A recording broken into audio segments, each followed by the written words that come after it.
Hey everybody, I'm Dan McClellan. I'm a scholar of the Bible and religion. The fit for this video is the amazing Spider-Man. Let's take a look at a video.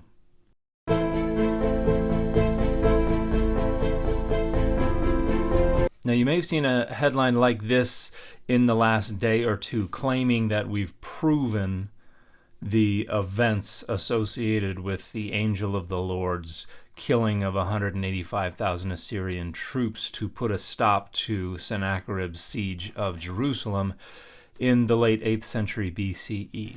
And you should know that the headline is wildly inaccurate. However, there is actual scholarship underlying this.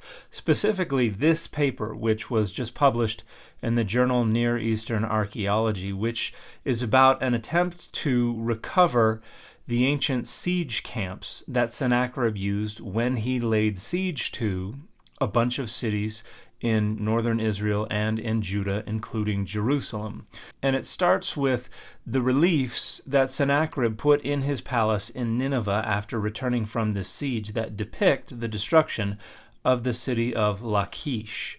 But what these scholars did was take the depiction of the events and see if they lined up with aerial photographs taken in the mid-20th century of Lachish and the surrounding area. And what they suggest is that the representation of the siege camp in the reliefs actually lines up with a tell that is a little north of Lachish, which actually has an ancient stone wall still surrounding this hill.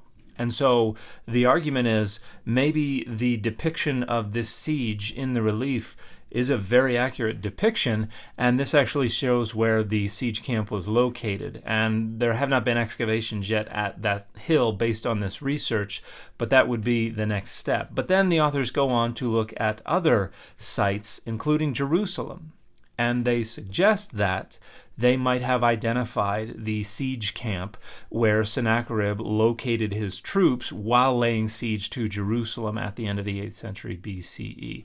And they suggest it is actually a hill that is now known as Ammunition Hill, again, a bit north of Jerusalem. And if that is Sennacherib's siege camp, then that would be the location where Sennacherib's base was while laying siege to Jerusalem before having to retreat and return to Assyria. Has absolutely no bearing whatsoever on whether or not an angel killed 185,000 Assyrian troops. But it is fascinating research that may give us a better idea of exactly what went down 2,700 plus years ago.